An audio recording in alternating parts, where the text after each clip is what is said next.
Throughout the election campaign, I encouraged voters to support the Democratic Alliance and the multi-party charter to ensure that we brought the ANC below 50% and were able to build a collective majority of 50% plus one to form a new government. While the DA grew nationally and in 6 provinces, the Charter unfortunately did not collectively achieve majorities at a national or provincial level. Despite this fact, the Democratic Alliance is extremely grateful to our multi-party charter partners, and we remain committed to working constructively with those that are prepared to stand with us in putting the country first at a perilous time. During that same speech from the floor of the DA's Congress last year, I also indicated what the DA's position would be in a scenario where the ANC loses its majority and the MPC falls short. At the time, I said that if the scenario materializes, and I quote, "The DA will make it our number one priority and do absolutely everything in our power to prevent an ANC-EFF doomsday coalition from taking power," unquote. In the 14 months since I spoke those words, the rise of the MK party has only added urgency now to that commitment. The reality is that the DA is the only party that foresaw this risk and spoke openly and honestly with voters about it. And so it has now come to pass. Based on current projections, a combination of the ANC, the EFF and MK have the numbers to take power nationally, as well as in KwaZulu-Natal and Gauteng. The bottom line is that collectively, they have the numbers to take power, whilst the multi-party charter does not. This is, of course, not the outcome that we wanted, but it is the outcome that we must now deal with. The DA will not bury our heads in the sand. We will face up to this challenge, for that is the task of leadership. All through the election, the Democratic Alliance undertook to rescue South Africa from the doomsday coalition. And we will now do our level best to do exactly that. We will do so not only for the people who voted for us, but for the people of South Africa as a whole.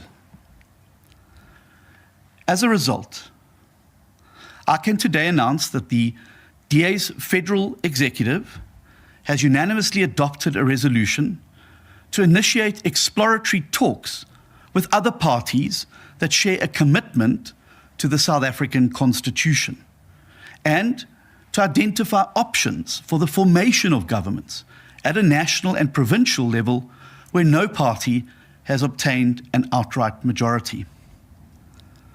To facilitate this process, the federal executive has appointed a negotiating team composed of Ivan Meyer, Saviwe Gahube, Alan Windy, Tony Leon, and Ryan Coetzee, as well as Helen Ziller. They will facilitate this engagement with other political parties. The purpose of these initial talks will be to gather information of what options are available to the DA as we seek to rescue South Africa from doomsday. This talented and experienced team will report back to myself and to the federal executive, whereafter the party will decide on the way forward.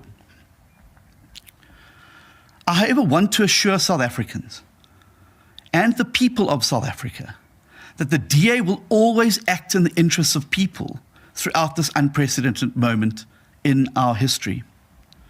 In all that we do, we will be guided by the DA's fundamental commitment to uphold the Constitution and the rule of law, promoting non-racialism, effecting clean, accountable government with zero tolerance for corruption, and building a social market economy that creates jobs. Our engagements with other parties will also be rooted in the 7 apex priorities outlined in our manifesto. These include to create 2 million new jobs, to end load shedding and water shedding, to halve the rate of violent crime, abolish cadre deployment, lift 6 million people out of poverty, triple the number of grade 4 learners who can read for meaning, and ensure quality healthcare for all. My fellow citizens, for the Democratic Alliance, burying our heads in the sand while South Africa faces its greatest threat since the dawn of democracy is simply not an option. Because before all of this, we are patriotic South Africans who love this country. And that is why we will not recoil from complexity or difficult decisions. Instead, we will approach these exploratory talks with cool heads and an open mind. We will meet the demands of history in this moment with the maturity and determination to live up to our campaign pledge to rescue South Africa. Like you, I am a South African first. The people who make up the DA are South Africans first. And we have learned from the past 30 years the devastating consequences when party interests are put before the national interest. So, if you are anxious or scared about what South Africa will look like following these unprecedented election results, I want to reassure you. I too am a father to 3 young daughters. And like millions of South Africans, I don't want them to grow up in a country run by a party like MK that wants to abolish the Constitution, which wants to subvert the judiciary, and that plans to expropriate private property and nationalize the Reserve Bank. These are the things contained in the manifestos of the EFF and MK, and they amount to an all-out assault on the Constitution of our country. They will cause untold unemployment, misery, hardship and hunger for millions of our people. And allowing this to just happen will set South Africa's flag and constitution on fire, just as the DA warned during the course of the election. This will signal the end of the South African dream that we all shared in 1994, and for which many, many people paid the ultimate sacrifice to see come to reality. I want to assure you that the DA will not give up on our Constitution or for a country that belongs to all who live in it, united in our diversity. Our Constitution now faces its greatest test since 1994. And the moment now calls for all patriotic South Africans to step up and defend our Constitution. The DA will answer the call of South Africa.